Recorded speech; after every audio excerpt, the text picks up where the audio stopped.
Chapter 43. Fauzan terdiam. Memang sejujurnya ia juga bingung akan apa yang harus ia lakukan. Mementorin bisnis pada orang lain itu bagaimana caranya? Laki-laki dingin sepertinya tak cukup banyak memiliki ilmu untuk menjadi ramah seperti itu. Sebentar deh, Clarlista itu kan dokter spesialis bedah saraf di Korea. Coba kamu hubungi dia, siapa tahu dia juga mengerti tentang apa yang dialami oleh sahabatnya Senja itu. Kan mungkin aja, Clarlista juga pernah memiliki pasien yang persis masalahnya dengan itu, tapi udah bisa disembuhkan. Kemungkinan itu selalu ada. Tinggal kamu aja yang harus bergerak, Fauzan, seru Haris mengingatkan secara rinci.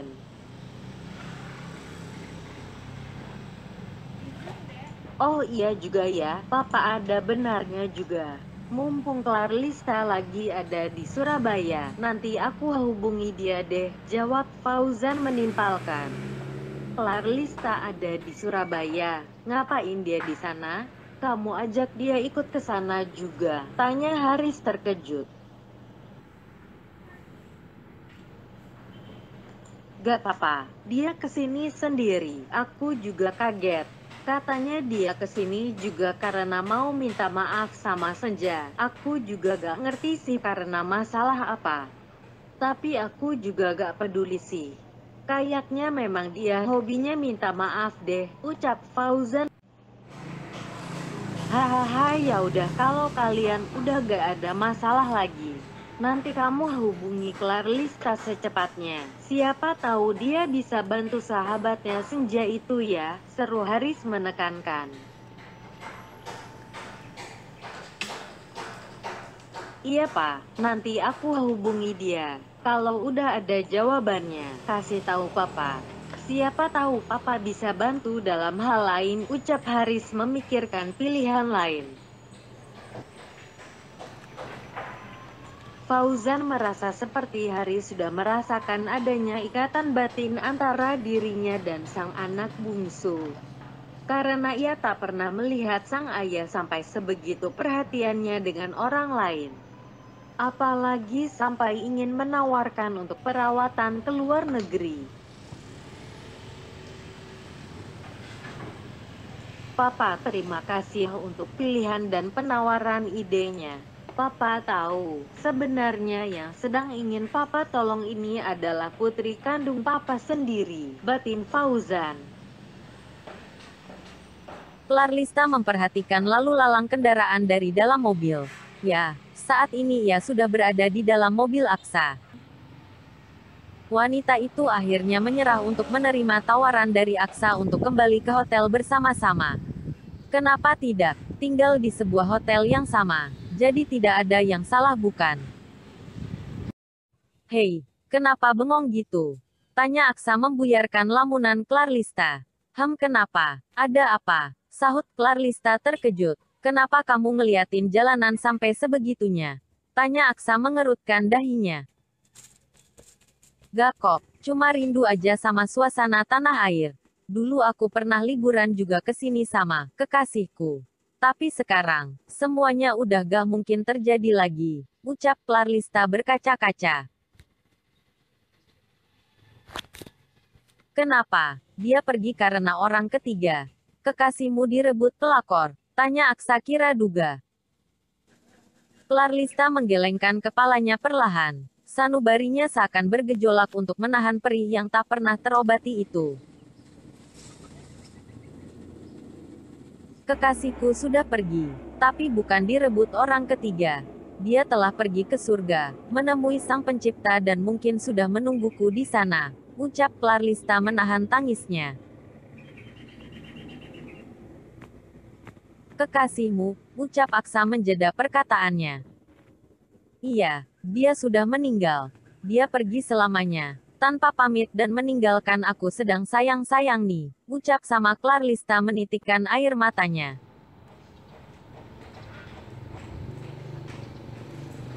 Jangan sedih ya, aku ada di sini sekarang buat kamu. Tumpahin semua rasa sedihmu. Mulai sekarang, kamu jangan pernah sungkan-sungkan untuk cerita apapun tentang masalah kamu ke aku. Bahuku masih di sini untuk kamu, ucap Aksa menyenderkan kepala Clarlista di pundaknya. Sedangkan wanita itu, ia masih terseduh-seduh karena ingatannya yang tak pernah pindah. Rasa perih yang begitu hebatnya hingga membuat ia selalu larut dalam kesedihan. Setelah menyadari kepalanya bersandar pada laki-laki yang baru saja ia kenal, Clarlista pun menjauh dari Aksa. Maaf, ucap Clarlista mengusap air matanya. Gak apa-apa kok, santai aja. Kalau sekedar bersandar bisa membuatmu sedikit tenang, aku gak masalah kok. Aku baik-baik aja, cuma sedikit terbawa kenangan aja. Dia meninggal karena serangan jantung. Saat itu ia sedang membawa pesawat baru untuk diuji coba. Saat itu juga ia sangat bangga karena bisa membawa pesawat keluaran terbaru dan belum pernah ada di Indonesia. Tapi sayangnya takdir berkata lain. Kata pamit untuk mengudara yang ia ucapkan saat itu, berarti untuk pamit selamanya dari pandanganku. Dia pilot, lalu saat itu bagaimana keadaan di pesawat? Apa kok pilot bisa mengambil alih pesawat? Tanya Aksa penasaran. Bisa, mereka mendarat darurat dengan selamat. Tapi sayangnya kondisi kekasihku saat itu sudah memburuk. Hingga dibawa ke rumah sakit, dia sudah tidak dapat bertahan lagi. Terkadang, kita gak pernah tahu kapan terakhir kali kita bisa melakukan hal baik untuk dia yang kita sayangi. Kita gak pernah tahu batas akhir waktu kita. Yang kita tahu hanya tugas kita untuk membahagiakan mereka yang kita sayangi, tanpa berniat untuk berpikir kapan kisah akhirnya.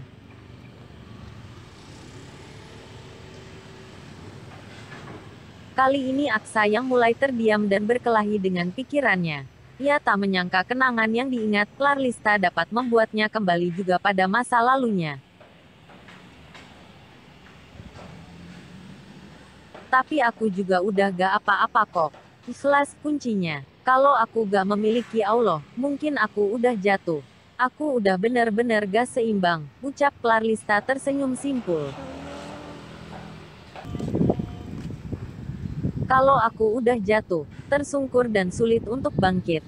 Aku merasa sudah amnesia dengan bagaimana caranya mencintai seorang wanita, ucap Aksa menyembunyikan kepalan tangannya. Kamu pernah? Tanya Clarlista penasaran. Pernah, aku rasa semua orang pernah meninggalkan ataupun ditinggalkan. Tak terkecuali aku. Tak pernah sekalipun Aksa menceritakan kehidupan pribadinya pada orang lain. Baginya, menceritakan masalah pribadi itu sama dengan memberitahukan titik kelemahannya pada orang lain. Tapi kali ini, Aksa begitu terbawa suasana haru. Ia tak menyadari bahwa ia sudah mengucapkan hal yang selalu ia sembunyikan dari siapapun. Boleh cerita kok, siapa tahu dengan menceritakan, perasaan kamu bisa jadi lebih lega, ucap Clarlista dengan ramah. Dulu, aku pernah mencintai seseorang. Namanya Evelyn, dia cantik hingga akhirnya aku pun menjadi kekasihnya. Di sebuah sekolah menengah atas para murid menghabiskan waktu istirahatnya dengan mengisi perut dan bercengkrama. Satu yang tak bisa luput dari pandangan Aksa, yaitu seorang wanita bernama Evelyn.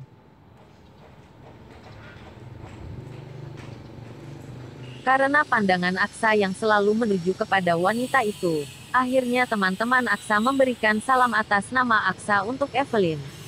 Hingga akhirnya mereka memberikan nomor Evelyn kepada Aksa. Kamu Aksa yang kirim pesan ke aku semalam bukan? Yang nomor belakangnya 96 kan? Tanya Evelyn menghampiri Aksa. Bukan. Aksa kembali mengecek nomor ponselnya. Dan ternyata benar nomor ponselnya memang benar yang disebutkan oleh Evelyn.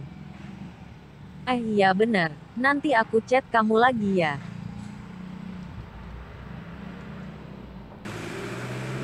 Hari berganti hari, resah pun kian menghampiri jiwanya yang kala itu sudah tak mampu lagi membendung perasaan yang terlanjur tumbuh. Kamu hati-hati di jalan ya pulangnya, ucap Evelyn melambai saat Aksa ingin pulang sekolah.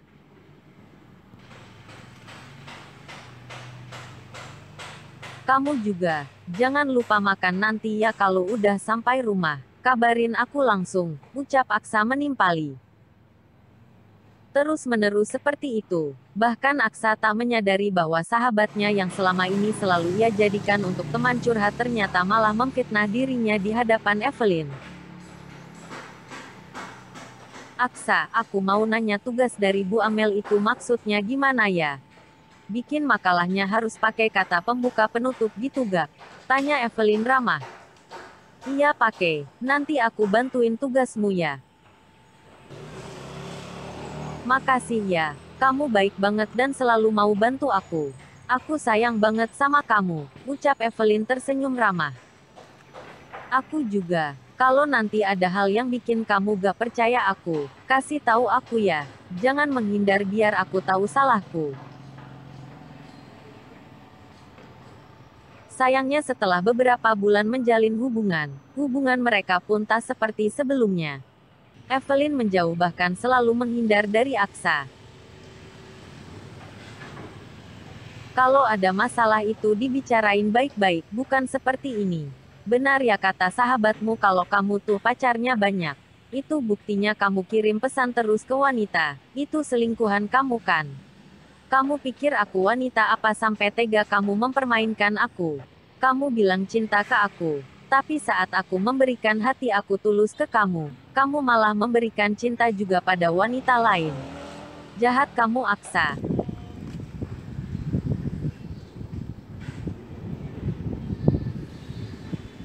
Tapi karena hasutan sahabatku, akhirnya Evelyn ilfil sama aku. Dia menjauh dariku, tanpa memberi kabar apapun bahkan kata putus. Saat itu aku bodoh, aku malah mencari wanita lain untuk pelampiasan. Tapi aku tak menyangka, kalau akhirnya pelampiasanku itu malah membuat Evelyn semakin membenciku. Emang sahabatmu menghasut tentang apa? Tanya Clarlista penasaran. Dia bilang pada Evelyn, kalau aku ini bukan laki-laki yang baik untuknya. Aku sering nongkrong malam, aku pemain wanita. Dia semacam itulah. Clarlista menyandarkan punggungnya dan menghela nafasnya kasar. Ia merasa cukup senang karena sudah bisa memiliki teman cerita yang baru.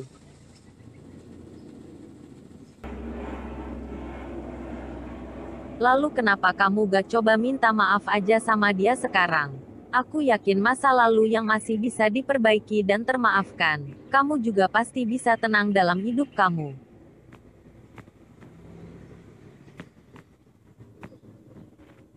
Gak bisa. Evelyn udah menikah sekarang. Perasaanku udah terkubur dan aku masih stuck dengan perasaanku.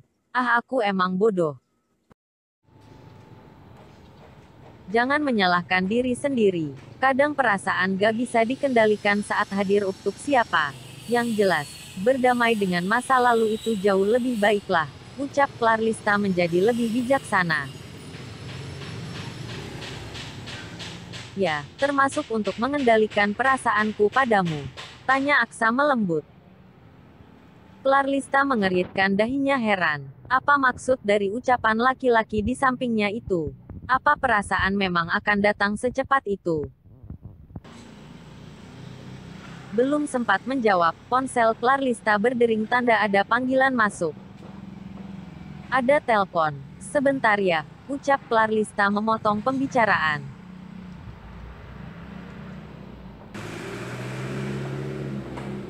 Aksa menganggukkan kepalanya, sementara ia mengalihkan pandangannya ke jalanan untuk mengusir rasa bosan. Halo Pak, sapa Clarlista.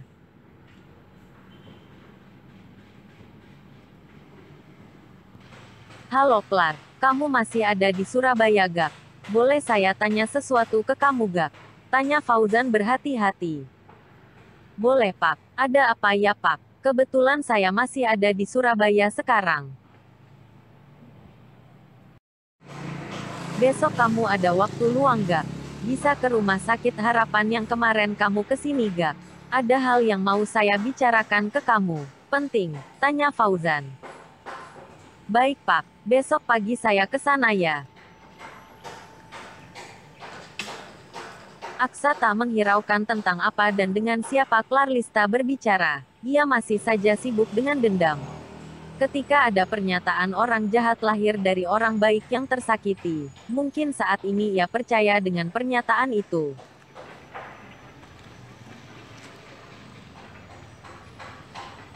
Karena terlalu sibuk dengan pikirannya yang melalang buana, Aksa tidak menyadari bahwa mobilnya telah sampai dan berhenti di depan lobi hotel. Hei, halo Pak.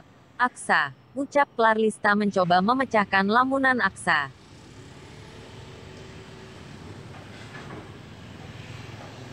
Kenapa? Tanya Aksa kikuk. Udah sampai hotel nih, mau bareng? Atau Bapak ada urusan lain? Tanya Clarlista merapihkan belanjaannya. Kamu duluan aja, saya masih ada urusan. Baiklah, duluan ya. Makasih atas tumpangannya. Pamit Clarlista. Saat ingin turun dari mobil, Aksa menahan tangan Clarlista sejenak. Besok kamu kembali ke Jakarta? Tanya Aksa serius.